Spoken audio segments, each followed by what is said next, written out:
હારવા કે ડગવાના નહોતા. મને દુઃખ થાય છે કે જેની આગેવાનીમાં એક આંદોલન થયું એ માણસે પાર્ટી છોડીને કોઈ દુઃખ નથી, પરંતુ પ્રેસ મીડિયામાં આવીને માનનીય ગોપાલભાઈ વિશે, માનનીય મનોજભાઈ વિશે ન બોલવાના શબ્દો બોલે છે. એક જ વસ્તુ હું કહેવા માંગુ છું કે આમ આદમી સામાન્ય નાના લોકોની પાર્ટી છે. ઘર હોય ને ભાઈ, ત્યાં થોડા નાના મોટા પ્રશ્નો હોય, પણ તમે નોખા થાવ પછી લાંછન લગાડો એ હાલે ભાઈ? સાચી વાત કે ખોટી વાત? હું તો મોઢે ટેવાયેલો છું. પાર્ટીમાં કઈ પ્રશ્ન હોય તો પાર્ટીમાં વાત થઈને સોલ્યુશન નીકળી શકે, પરંતુ સત્ય એ વાત હતી કે તમે જેલથી ડરી ગયા હતા, તમને ભાજપે ડરાવ્યા અને તમે ઝૂકી ગયા, એટલે આજે આમ આદમી પાર્ટી ઉપર તમે દાગ લગાડો છો. કાલની મનોજભાઈને ખેડૂત ક્રાંતિ સભા નામ આપ્યું. ખરેખર એ ખેડૂત ક્રાંતિ સભા નહોતી, એ ખેડૂતોને ભાજપના ચુંબલમાં લઈ જવા માટેની સભા હતી. એ સભામાં એ બે ચાર વાત બોલ્યા છે, એ આજે મારા સ્ટેજથી કેવી છે કે પ્રદેશના કોઈ નેતા ઉપર એફઆઈઆર નથી થઈ. અહીંયા અમે સાક્ષીઓ છીએ. આમ આદમી પાર્ટીમાં જોડાયા પછી રાજુભાઈ તમારા કરતા પિયુષ પરમાર ઉપર ચાર ભારતીય જનતા પાર્ટીએ એફઆઈઆર કરી છે. 2 વખત જેલમાં ગયો છું, પણ દરબારનો દીકરો છું. તમે પણ દરબારના દીકરા હતા. આજે મને દુઃખ થાય છે કે તમે ખેડૂતો માટે અન્યાય કર્યો છે. તમે એવું પણ બોલ્યા કે અમુક લોકો ખેડૂતોના નેતા બનવા નીકળ્યા છે. મારે એમને યાદ દેવડાવવું પડે.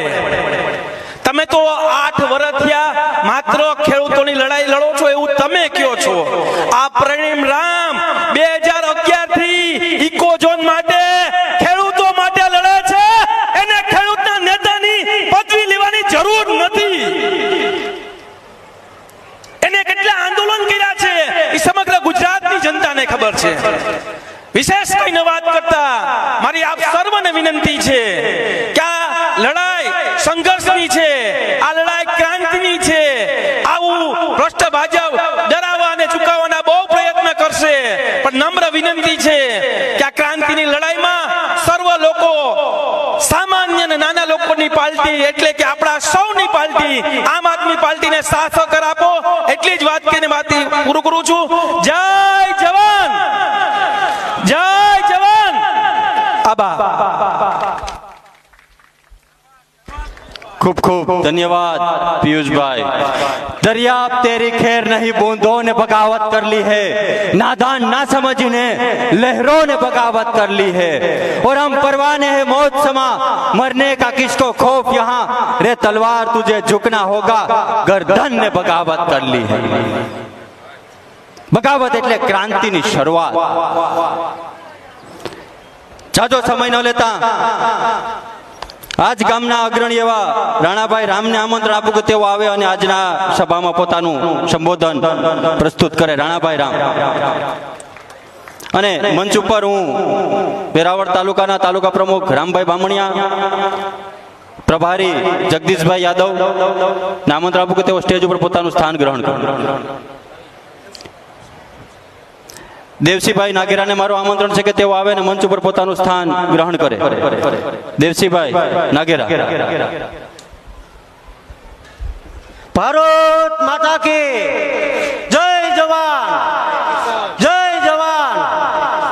આજ રોજ કુશિયા ગામને આંગણે ખેડૂત બચાવો યાત્રા લઈને આ લોકો સોમનાથથી ગાંધીનગર સુધી નીકળ્યા છે, પરંતુ આપણા ગામનું ગૌરવ એવા પ્રવીણભાઈના ઓલાને માન આપી અને ઘુસિયા એક સભાનું આયોજન કર્યું છે.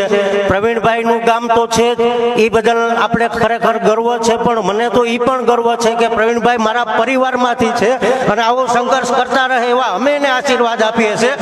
અને આ જે ભાજપની સરકારની જે અત્યારે તાનાશાહી છે ખેડૂતો ઉપર, એટલા માટે જ મારે કહેવું છે કે ઊંચી દુકાન, ફિરકા પકવાન, ખદ્દર કી લંગોટી, ચાંદી કા पिकदान, 100 में से 80 बेईमान, फिर भी भाजपा महान.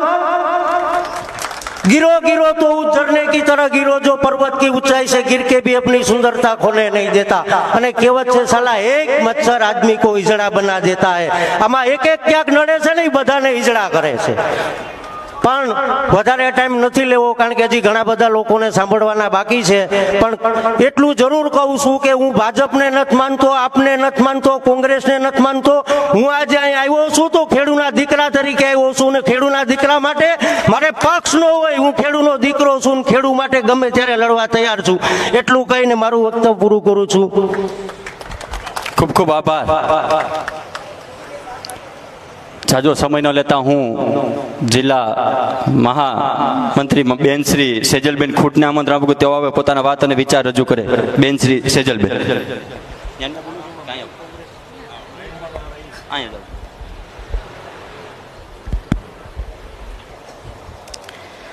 જય સોમનાથ બધાને.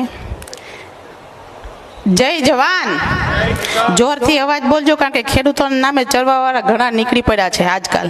હકીકતમાં ખેડૂતોનો અવાજ શું છે એ આજે ઘુસિયામાંથી આખા ગુજરાતને બતાવવાનું છે. આમ તો સોમનાથથી અમે બતાવી દીધું થોડું ઘણું, પણ મેઇન જે આજે પહેલી સભા છે ખેડૂતોની, ત્યારે અને પહેલાં તો મારે બહેનોને ખાસ તો નમ્ર, તમને સૌને એકદમ ખૂબ ખૂબ, મારા પાસે આજે શબ્દો નથી કે આજે ખેડૂતોની સભામાં આટલી બધી મોટી બહેનો આવ્યા છે નાના એવા ગામની અંદર.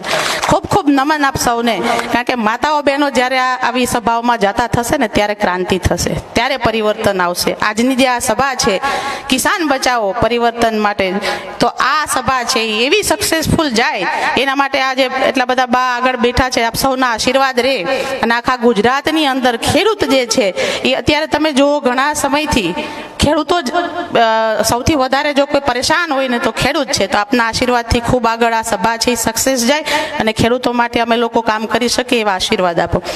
અત્રે ઉપસ્થિત મંચસ્થ ઈશુદાનભાઈ ગઢવી, મનોજભાઈ સોરઠિયાજી અને આપણા લોક લાલીડા લડવૈયા, હંમેશા ખેડૂતોનો જે અવાજ બને છે, પ્રવીણભાઈ રામ માટે એકવાર જોરદાર તાલીઓ લગાવો.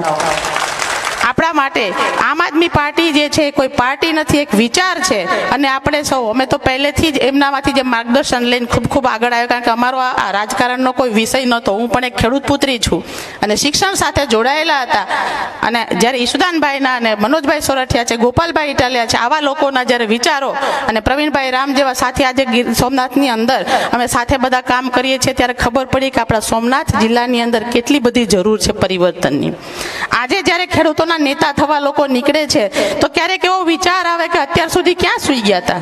જ્યારે આ ક્રાંતિનો વિચાર આવ્યો, આમ આદમી પાર્ટી આવી, ત્યારે જ તમને બધાને ખેડૂતોના મસીહા બનવું છું. પ્રવીણભાઈ રામ જેવા વ્યક્તિ જે છે કેટલા વર્ષોથી ખેડૂતો માટે સતત લડે. મારે લાંબો કંઈ કહેવું નથી, આપણી પાસે આજે વક્તાઓ એટલા બધા છે, પણ મારે એટલું કહેવું છે કે છેલ્લા લગભગ 2-3 વર્ષથી પ્રવીણભાઈ રામ તો ઘણા સમયથી આંદોલન કરે છે, પણ આ સતત અમે લોકો 2-3 વર્ષથી સતત રસ્તા ઉપર રહ્યા છીએ. પછી ચાહે ઇકોઝોનના આંદોલન હોય, તમે વિચારજો ખેડૂતોને માટે સહાય માટેના, અત્યારે બધા કહે છે કે સહાય આપી, ખેડૂતોને બહુ સહાય આપી, ખોબે ધોબે આપ્યું સરકારે. અત્યારે પણ ક્યારે આપ્યું કે જ્યારે આમ આદમી પાર્ટી જે છે રોડ ઉપર ઉતરી ત્યારે તમે આપ્યું છે. ખેડૂતોને સતત તમે રોડ ઉપર રાખો છો ત્યારે આપ્યું છે ને એ લોકો તમને જે આપે છે એટલું તો તમે રિટર્ન આપ્યું નથી. આ વસ્તુ જે છે એ વિચારવા જેવી છે. અત્યારે જે ચાલી નીકળ્યા છે ખેડૂતોના નેતા થવા, ખેડૂતોના નેતા કોને કહેવાય કે આમને કહેવાય કે જેમને જેલમાં પૂરે. પ્રવીણભાઈ રામ જેવા નેતા છે, આપણે ભાઈ શ્રી પરમારભાઈ છે, તો આ લોકો જેલમાં જઈને પાછા આવ્યા ને તો એનો વિચાર જે છે ક્રાંતિનો વિચાર સતત લડે. કોના સામે લડવાનું છે ઘણાને તે ખબર નથી ક્યાં લડવા જવાનું છે. અમુક જે કોંગ્રેસના નેતાઓ છે એ આમ આદમી પાર્ટીના નેતાઓના આમ આદમી પાર્ટીનો વિરોધ કરે છે. આટલા વર્ષ જૂની પાર્ટી અને એ ખબર નથી કે તમારે કોનો વિરોધ કરવાનો છે. આમ આદમી પાર્ટીનો વિરોધ કરવાનો છે, ખેડૂતોના માટે લડવા જે લોકો નીકળે છે એમનો વિરોધ કરે છે, આ આપણે સૌએ જાણવાની જરૂર છે. અત્યારે 3-4 વર્ષથી સતત રોડ ઉપર સાહેબ, પછી એ ઇકો ઝોનનો પ્રશ્ન હોય, ખેડૂતોના મંડળીના પ્રશ્ન હોય, એમને જે પાક વીમો આપવાનો પ્રશ્ન હોય, કે પછી જ્યારે સહાય આપવાના પ્રશ્નો હોય, છેલ્લા 3 વર્ષથી હું, આમ તો અમારે આખી સમગ્ર ટીમ, પણ મેં તો મારું તમને કહું છું, હું સતત રોડ ઉપર રહ્યા છે. સતત રોડ ઉપર કોના માટે લડ્યા છે? માત્ર ને માત્ર ખેડૂતો માટે. આપણે અહીંયા બીજું શું છે ખેતી સિવાય? ગીર સોમનાથની અંદર, આખા ગુજરાતની અંદર સૌથી જો કોઈ પરેશાન હોય તો એ ખેડૂત છે. અને ખેડૂત માટે કોણ લડે છે? તો કે આમ આદમી પાર્ટી લડે છે. આમ આદમી પાર્ટીની અંદર આવો મહાન નેતા બનો, કારણ કે વાં તો કોઈ ઓળખવા વાળું છે નહીં બીજી બધી પાર્ટીની અંદર. અહીંયા આવો ને મોટા થાન પછી ખેડૂતો સામે સૌથી, મારે તો બધાને નમ્ર 2 હાથ જોઈને વિનંતી કરવી છે કે જે નેતાઓ પાર્ટી છોડીને જાય છે ને એ માત્ર મોટા થઈને જાય છે. પણ તમારે જે કરવું હોય તે કરો, પણ ખેડૂતોને લાચાર ન બનાવો, ખેડૂતો સામે આવું ન કરો. કારણ કે સૌથી જો કોઈ અત્યારે હેરાન હોય તો ખેડૂત છે. ખેડૂતના દીકરાને રોજગારી મળતી નથી. ખેડૂતની અંદર ખેતીમાં શું વધે છે આપણને બધાને ખબર છે. ખેડૂત જે છે એનું ઘર કેમ ચાલે છે એ ખેડૂતને જ ખબર છે. 30 વર્ષથી તમે ખેડૂતોને કાંઈ ન કરી શક્યા, કશો ઉધાર ન કરી શક્યા.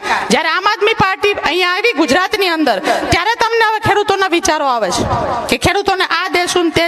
હજી સાંભળજો, બધા પોતાના માઇન્ડમાં રાખજો કે આ હજુ જે કાંઈ છે ને માત્ર ને માત્ર વાતો જ થશે. ચૂંટણીઓ નજીક આવે છે એટલે બધા તમને પટાય, કારણ કે આ વસ્તુ એ લોકો વર્ષોથી શીખી ગયા છે કે ખેડૂતો શેનાથી સાંભળે? તો કે આનાથી. ચૂંટણીઓ કઈ રીતે આપણે જીતીએ છીએ? તો કે વાતોથી જીતીએ છીએ, મોટા મોટા વાયદાઓ આપીને જીતીએ છીએ. ખેડૂત સૌથી વધારે કોઈ ભોળો હોય તો ખેડૂત છે.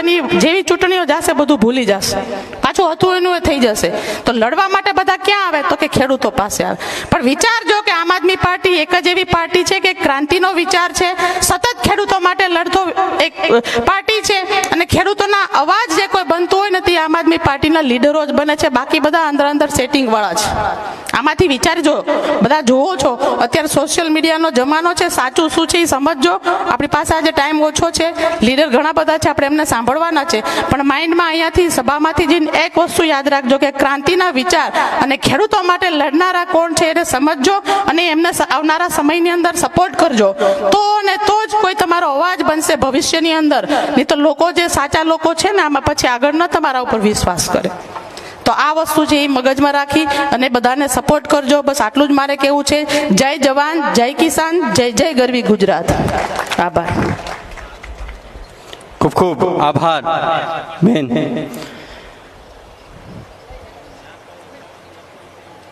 આ ધરતીનો પનોતા પુત્ર, જેને આ ધરતીની અંદર જન્મ લીધો અને એક ક્રાંતિકારી વિચારધારા લઈ અને સમગ્ર ગુજરાતની અંદર અને સમગ્ર ગુજરાતની રાજનીતિની અંદર એક નવો પડઘો પાડ્યો છે, એવા પ્રવીણભાઈને જ્યારે હું જોઉં ત્યારે આઝાદી પહેલા જ્યારે ભગતસિંહ આ દેશની આઝાદી માટે અંગ્રેજો સામે લડતા હતા ને એ ચિત્ર મને યાદ આવે પ્રવીણભાઈને જ્યારે જોઉં ને ત્યારે, कि कतरा कतरा खून दिया था, दी जवानी जुनू दिया था, खड़े अंग्रेज माने नहीं तो गोलियों से भून दिया था, अरे गोरियों के गाल नहीं थे ना आवाज मजीरों की थी, खन खनाहट गूंजती थी सेल्यूलर में जंजीरों की,